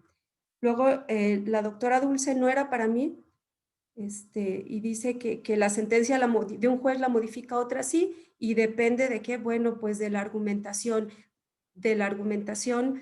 del juez, de esta apreciación del caso, de si considera que el primer juez tomó en cuenta o no todos los detalles, y entonces sí puede cambiar esta apreciación, esta sentencia, pero siempre bajo estos parámetros que la misma ley le marca, ¿no? Por ahí, Mauricio Mendoza nos dice que sí se podría hablar de una responsabilidad global. Por ejemplo, él marca el caso de las vacunas. Jurídicamente no hay no se puede decir todos son responsables, hay que identificar. A veces, como yo le decía, resulta que el Estado es el responsable. Y sí, y entonces se sanciona al Estado en general. Y sobre todo esto es bueno no solo por la compensación económica que puede ganar el quejoso, sino además por digamos, la opción o la obligación de no repetición. ¿Qué es esto? Que cuando el Estado es el culpable, se le obliga a que garantice de alguna manera que eso que pasó no va a volver a pasar, como pues a través en el caso que usted dice de las vacunas, si se le declarara culpable a todo el Estado, bueno, de ejercer este presupuesto para eso, de tener políticas públicas específicas para una vacunación, y eso sería muy bueno, pero así como una responsabilidad global, no. En derecho hay algo que se llama el interés jurídico, que hay que mostrar cuando uno interpone un recurso jurídico, bueno, hay que mostrar que le afecta a uno directamente esto. Ahora ya se habla también de interés legítimo, pero aún así hay que mostrar cierto interés respecto del caso específico y señalar a la autoridad que uno considera responsable. Por ahí alguien decía que la autoridad ha sido omisa ante el COVID, Berta Rebolledo, y decía, ¿ante quién se presentan las demandas? O básicamente, ¿quién es el responsable? Bueno, aquí no podemos decir el Estado es el responsable. Hay un organismo que se llama Consejo de Salubridad General, que es el que, digamos, debería tomar todas estas decisiones, por más que veamos por ahí a un subsecretario dar la cara y ser el vocero. La verdad es que las decisiones jurídicamente deben estar tomadas por este Consejo de Salubridad General. Si requirieran presentar algún tipo de recurso legal, pues sería en primera instancia contra ellos, con base en que, bueno, con base podría ser, pienso yo, no lo sé, hay que revisar el caso específico y a qué se refiere con que la autoridad ha sido omisa. No sé si se refiere a que no recomienda el cubrebocas, a que no recomienda medidas de contención más estrictas, no lo sé. Habría que identificar qué actuación de esta autoridad es la que nos causa un perjuicio y entonces sí, y yo creo que con base al principio precautorio, que esto podríamos hablar otro día de eso, pero bueno, con base en eso yo creo que sí sería posible entablar alguna demanda y el juez lo que también tendría que hacer es ponderar derechos. Si yo lo que le estoy pidiendo es que a todos nos encierre obligatoriamente, aquí la autoridad tendría que hacer una ponderación entre mi derecho al trabajo, incluso al esparcimiento, si ustedes quieren, a la salud mental incluso, la cuestión sanitaria, ¿no? Y bueno, ahí ya volvemos a que el mismo juzgador tendría que argumentar sus decisiones, ¿no? Y luego, bueno, también sobre esta responsabilidad global, Mauricio Mendoza señala sobre condiciones hospitalarias insuficientes y hasta dónde están obligados. Bueno, esto lo contestará seguramente la doctora Rebeca, pero a mí me gustaría señalar que esto de la lex artis ad hoc es a lo que ustedes están obligados, pero este es un concepto jurídicamente indeterminado. ¿Qué es esto? Que le caben muchas cosas. Hay que establecer en cada caso, el juzgador establece en cada caso qué es, si el médico o el personal sanitario actuó de acuerdo a lo que la situación ameritaba, ¿sabes? Digamos, las condiciones imperantes en ese momento son importantes, ¿no? Y entonces, por ejemplo, si usted sabe que un tratamiento con medicina genómica es el mejor tratamiento que puede tener alguien, pero no lo tenemos disponible aquí en ese momento, bueno, pues usted le va a recetar otra cosa que sea lo mejor que tenemos hasta ahorita. Si usted se niega a trabajar y tiene un contrato, esto ya lo dirá la doctora Josefa Montalvo, pero bueno, puede ser responsable o además, digamos, su obligación es hacer lo mejor que pueda hacer dadas las circunstancias que tiene. No puede simplemente no hacerlo porque los recursos son insuficientes. Sé que esto es muy grave, es dramático y no debería ser así, pero bueno, usted está obligado solamente hasta ahí. Cuando se le dice que debe aplicar la lex artis ad hoc, se refiere a eso. Y bueno, yo hasta aquí termino. Muchas gracias. Muchas gracias, doctora Cristina. Le damos la voz a la doctora Josefa Montalvo. Adelante, doctora. Sí, bueno, gracias por sus comentarios. Qué bueno que se despierten estas inquietudes, porque definitivamente no son temas fáciles, no son temas acabados y pues nadie tiene la última palabra todavía, ¿no? Voy a tratar de hacer un comentario tratando de responder de manera global las inquietudes que se me han planteado, ¿sí? Definitivamente la norma oficial mexicana pues no puede estar por encima de la Ley Federal del Trabajo, de acuerdo con el artículo 133 constitucional. Y en ese sentido, ¿sí? Estas normas oficiales mexicanas tendrían que estar adecuadas a lo que ya señala la Ley Federal del Trabajo y algunos otros reglamentos. Sin embargo, aquí hay una situación muy complicada y que inclusive la Corte ha tratado ya de establecer algunos criterios con algunas contradicciones de tesis. La más reciente y la última de que yo tengo conocimiento fue en 2017, donde precisamente producto de esta indeterminación entre si el médico residente es trabajador o es solo becario o estudiante, la Corte en el 2017 dijo pues que hay un elemento indispensable para ellos que no lo encuentran presente en la relación que se da entre el médico residente y esta unidad receptora, ¿sí? Que es el elemento de subordinación, ¿sí? El cual esta subordinación es una característica indispensable para que nosotros podamos identificar una relación de trabajo. La Corte no lo ve, este elemento de subordinación, en las relaciones de los médicos residentes con estas unidades médicas o estos hospitales.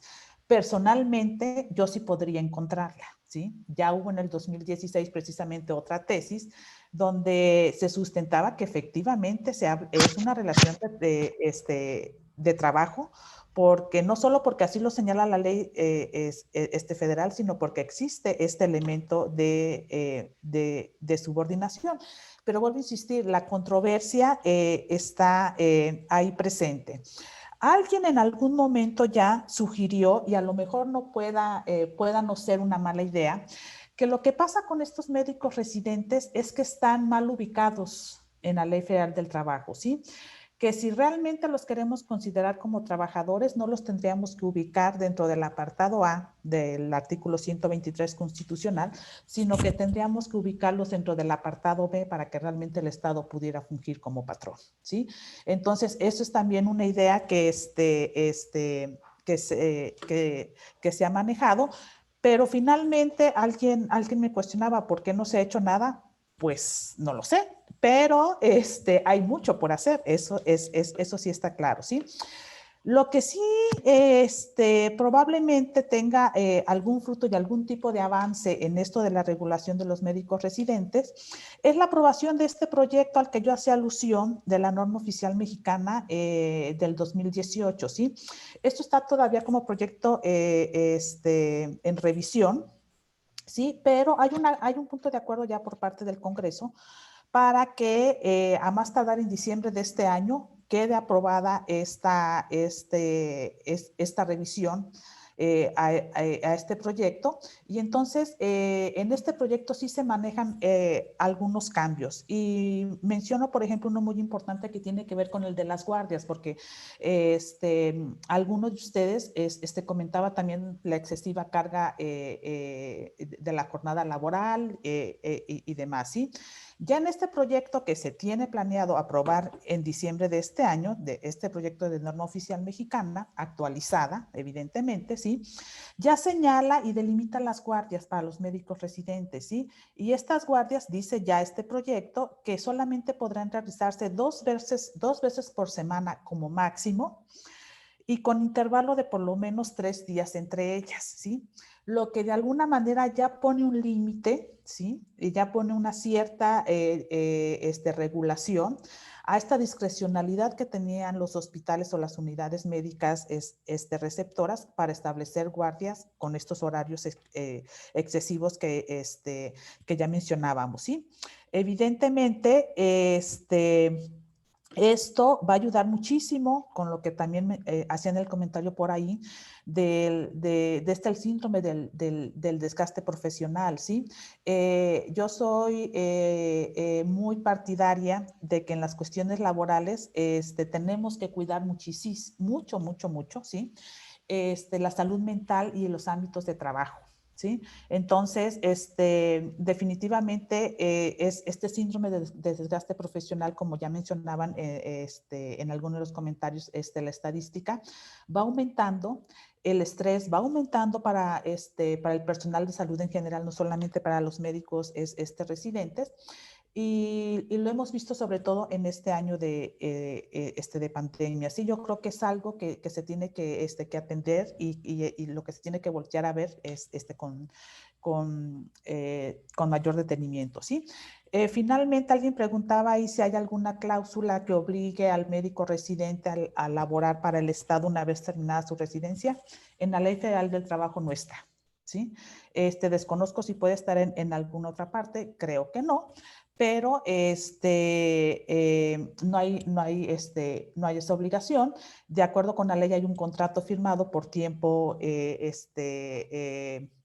determinado, que es el que está programado para la residencia, y una vez concluido este contrato, pues se terminaría con cualquier obligación, ¿sí? Espero haber dado respuesta a las inquietudes, y nuevamente muchas gracias por su interés. Muchas gracias, doctora Josefa. Sí, muy interesante todo lo que comenta. Y bueno, vamos a dar paso a los comentarios de la doctora Rebeca para pasar con los comentarios que tenemos pendientes todavía en Facebook Live. Adelante, doctora Rebeca. Muchas gracias. Voy a empezar con las preguntas de la doctora Dulce. Un gusto también saludarla. Y cuando se dice que la responsabilidad es subjetiva en materia penal, significa que la responsabilidad es de las personas, del sujeto común que realiza una determinada conducta. No se refiere en ese primer momento a la valoración que se puede hacer sobre esa conducta que se haya realizado. Entonces, a eso nos referimos con una responsabilidad subjetiva. Ahora, efectivamente, la interpretación de la norma también tiene una carga valorativa importante.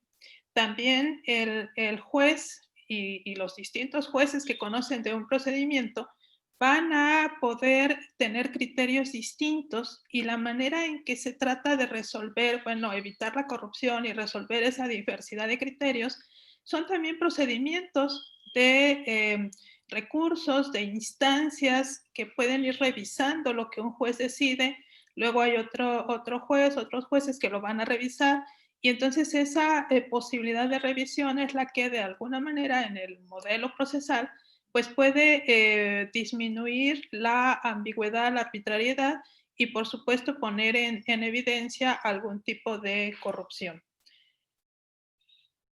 los conceptos que la ley establece sí son muy generales. O sea, cuando hablamos de una negligencia, cuando hablamos de una culpa grave, en general de una conducta culposa, son conceptos generales que la ley establece para que todos los casos posibles sean valorados en el tribunal y por el juez. Obviamente la decisión final es esa decisión jurisdiccional que toma un juzgador, pero hay todo un procedimiento en el que hay una serie de elementos, tanto para garantizar los derechos del inculpado como para recabar todo el material probatorio, todos los elementos que hay que tener en cuenta para tomar una decisión. Decía yo en la exposición, bueno, en estos temas pues se requieren peritajes, se requieren opiniones de expertos. El juez va a tomar una decisión, pero teniendo en cuenta lo que los expertos le están manejando o le están señalando. Y por eso es tan interesante, bueno, todas las normas se interpretan. El derecho está establecido, está en los códigos, en la legislación, en la Constitución, documentos internacionales, pero para poder aplicarlo hay que interpretarlo.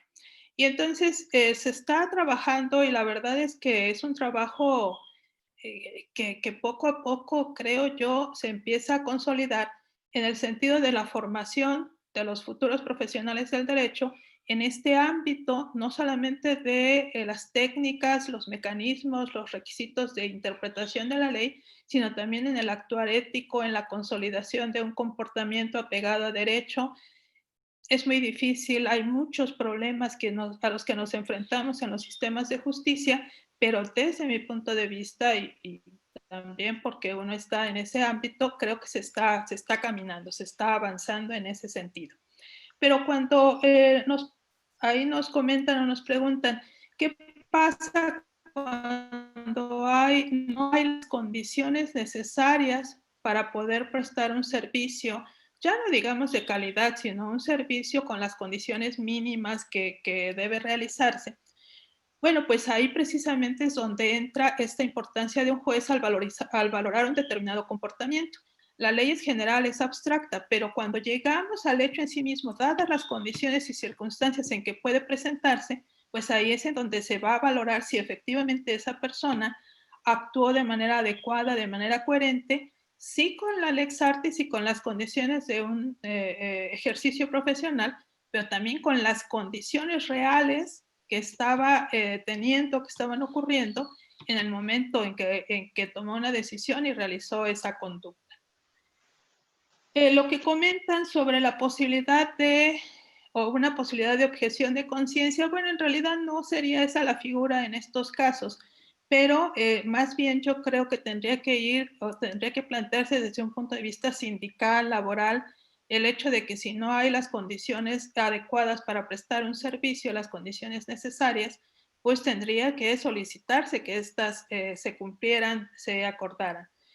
Pero ahí hay un problema gravísimo que por supuesto no podemos dejar de lado, que es el hecho de que el personal de salud tiene obligación de atender a las personas en condiciones de urgencia, de emergencia, y entonces casi que no importa las condiciones en que estemos, tenemos que atender a esos pacientes. Sí hay la posibilidad de que ahí se generen conductas culposas de responsabilidad, voy a decir responsabilidad jurídica, que no necesariamente sea penal. Sí existe esa posibilidad, pero también no atenderlos también genera una responsabilidad. Entonces yo creo que ahí más bien son condiciones estructurales que se tienen que resolver más vía, insisto, laboral, sindical, de tener las condiciones necesarias para poder prestar un servicio, que la de negarse a prestar esa atención. También se plantea por aquí en una pregunta el tema de los internos de pregrado, y ahí vuelvo a la reflexión sobre la responsabilidad subjetiva. Ahí, en materia penal, lo que significa es que ese muchacho que está en un hospital realizando una cierta función que debe ser, por supuesto, acorde a sus conocimientos, a sus habilidades, a lo que efectivamente puede hacer, es responsable por la conducta que realiza, siempre y cuando sea mayor de edad, porque si no, ya había yo mencionado ahí un tema que es importante en materia penal, que es el de la imputabilidad. Una persona debe tener, en términos generales, más de 18 años en principio, para ser imputable penalmente de manera plena. Entonces, sí es responsabilidad ahí de las personas que toman una decisión, ahí no importa en qué sentido o en qué nivel esté.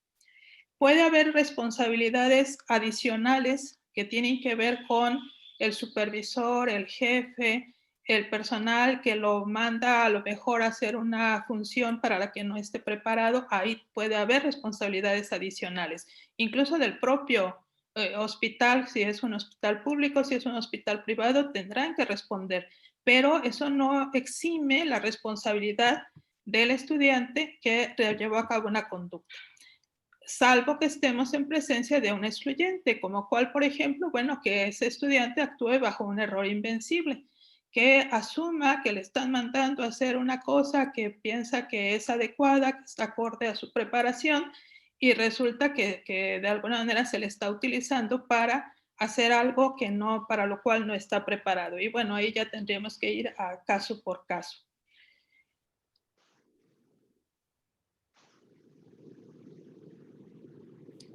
Me parece que son las que iban dirigidas para mí.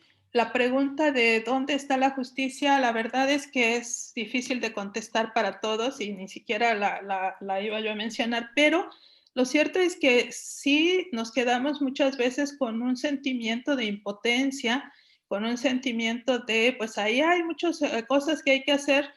La verdad es que en algunos ámbitos se hace, se trabaja, pero es tanto y tan complejo a lo que nos enfrentamos que pues casi que cada quien desde sus propios ámbitos y trincheras pues tiene que empezar a trabajar y a insistir, ¿no? Por ejemplo, este tema de hacer acordes las leyes, esta cuestión de quién va a decidir cómo resolvemos esas contradicciones o lagunas en la ley, pues generalmente lo hacen quienes están interesados en ese ámbito, con peticiones específicas a los legisladores, con peticiones específicas a quienes toman esas decisiones para poder llevarlo a cabo.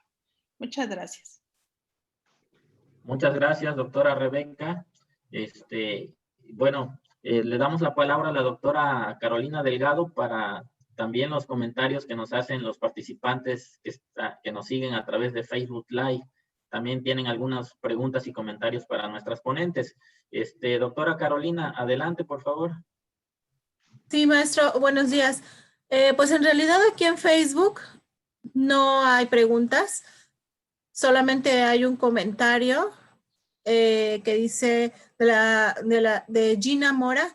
Buenos días, si pudieran ser más precisos en el tema de la importancia de tener un buen manejo en el historial clínico. Gracias. Y en ese momento el doctor Jorge Sánchez Mejorada acaba de hacer un comentario en el que dice, en efecto, no existe obligatoriedad del Estado para contratar a los residentes al término de la residencia. De hecho, la mayoría de ellos lo que buscan es obtener trabajo en el sistema de salud, pero este tampoco tiene obligatoriedad para contratarlos. El gobierno federal ha anunciado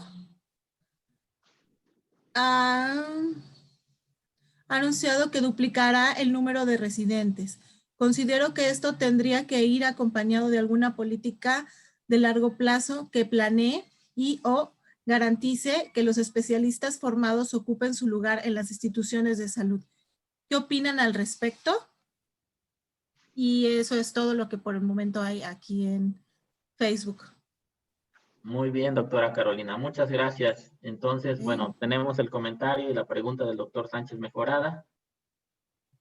No sé quién gusta. Sobre el expediente clínico, bueno, es que yo lo mencioné, dice que si podríamos ser más precisos, bueno, es muy largo y es complicado, pero hay una norma oficial, la 004 SSA3 del 2012. Esta se refiere específicamente al expediente clínico. Si la busca por ahí en el Google, ahí viene exactamente qué características debe tener, qué debe, y bueno, básicamente la recomendación es cualquier acción que el médico tome respecto de un paciente, lo asiente en el expediente con hora, fecha y firma, porque así, digamos que ya, y también si hay consentimientos informados, si hay formatos, ahí hay que agregarlos, recetas, todo lo que se le haga, no solo el médico, demás personal, ahí se debe consignar, es digamos, la recomendación, ¿no? Gracias. Bien, gracias, doctora Cristina. No sé si la doctora Josefa Montalvo tenga algún comentario respecto a esto. Su micrófono, doctora, perdón, está apagado. Listo. No digo del expediente clínico, no, yo no, nada que opinar sobre eso, pero el último comentario que es este que hacía, pues sí, definitivamente se tendrán que repensar políticas públicas enfocadas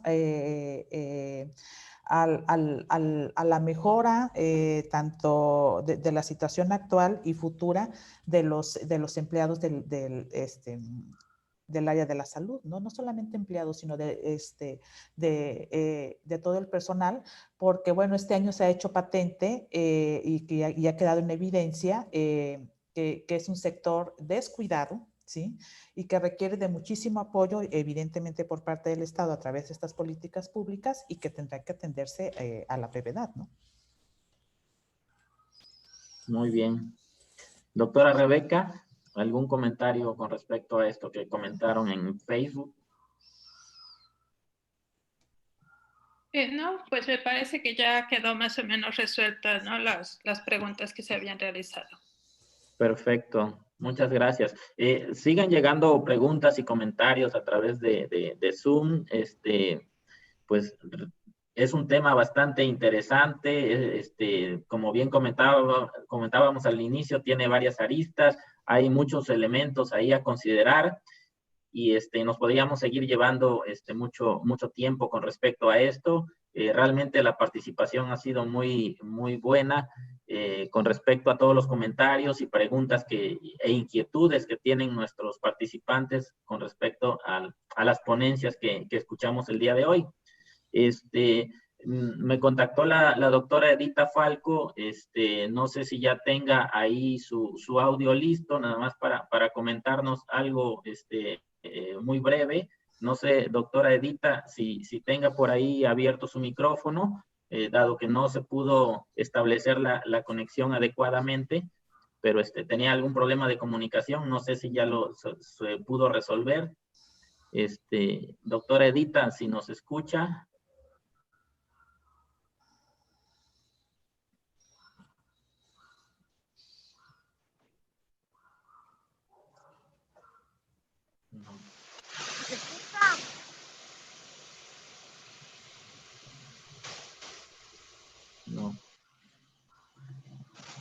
No, bueno, es una pena que no pudimos escuchar a la doctora Edita. Realmente su intervención era muy interesante con respecto a lo que pasa en Uruguay, en su país de origen, y comentándonos acerca de todo esto que estuvimos trabajando el día de hoy. Como bien les comentaba, pues hay muchas preguntas, muchas interrogantes. La dinámica en este sentido, bueno, era compartir con nuestra audiencia todos estos elementos con respecto al derecho y salud. Por ahí, ¿sí? Hola. Sí. Hola. Bueno, por ahí en el chat del Zoom están apareciendo las ligas precisamente para el registro de asistencia de los participantes, para que ahí puedan llenar el formulario y registrar la participación. Realmente este tema da para mucho más y pues les agradecemos la participación a nuestras ponentes. Una disculpa a la doctora Edita que no pudimos establecer la conexión. Muchas gracias a la doctora Cristina Daniels por su participación. Encantado de conocerla, doctora, y realmente muy importante todo lo que nos comentó el día de hoy. También agradecer a la doctora Josefa Montalvo, por supuesto, toda esta participación y todos los elementos que conlleva en la Ley Federal del Trabajo, ¿no? Y de qué manera se pueden proteger el personal de salud con las leyes, con el conocimiento de las leyes precisamente. Y pues la doctora Rebeca Contreras, también muchas gracias por su participación. Realmente muy interesante todos los comentarios que vierten al respecto, ¿no? No sé si tengan algún último comentario como tal, antes de darle la palabra al doctor Domingo Vázquez, que es nuestro coordinador general. No sé, algún comentario final por parte de nuestros participantes. Bueno, simplemente agradecer, yo creo, a todos por la oportunidad de compartir estos temas. Creo que son temas no acabados. Hay muchísimo más por decir y todavía mucho más por hacer.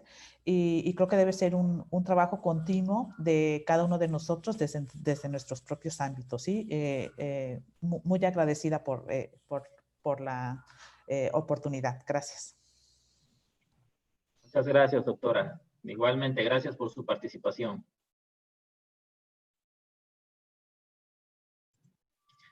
Pues igualmente, Bien. la verdad somos un equipo y bueno, ya está dicho todo. Gracias a ustedes organizadores, pero pues también a todos los participantes. Muchas gracias, doctora Rebeca. Y muchas gracias. Doctora Cristina, muchas gracias. Entonces, pues, sin más preámbulos, cedo la palabra al doctor Domingo Vázquez, que es el coordinador general de este foro. Doctor Domingo, adelante, por favor. Gracias, doctor. La verdad es que lo único que tengo que expresar es mi agradecimiento a todas ustedes. Me parece que tenemos que trabajar juntos. Son temas y somos áreas diferentes, el área de la salud y el área jurídica de ciencias sociales, humanidades, y del trabajo conjunto no vamos a obtener más que enriquecimiento mutuo. Es muy necesario, como comentaban algunos de nuestros participantes en el chat, que todos estos temas y todas estas reflexiones las llevemos al área de la salud y a las facultades de medicina, de enfermería, bueno, todo el área de la salud, desde el nivel licenciatura, con mucha mayor razón para nivel de posgrado, maestrías, doctorados, en especialidades médicas, en la formación de médicos especialistas. Me parece que son temas que siempre han quedado un poco marginados, hemos estado trabajando separados. Terminaría mi exposición simplemente diciendo que expresando un deseo de que trabajemos de manera conjunta, porque al área de la salud nos hace mucha falta el apoyo que todas ustedes nos puedan dar. Muchas gracias y esperamos estar en contacto con ustedes. Gracias. Gracias, Manuel.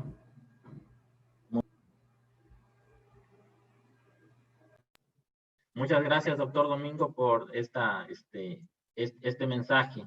Bien, pues simplemente agradecer a todos los participantes, nuestros ponentes. Muchas gracias, reitero nuevamente, a nuestros asistentes, tanto en la plataforma de Zoom como en la plataforma de Facebook Live. Para los que comentaban de los videos de las sesiones, tanto esta sesión como las sesiones anteriores, lo pueden consultar en la página de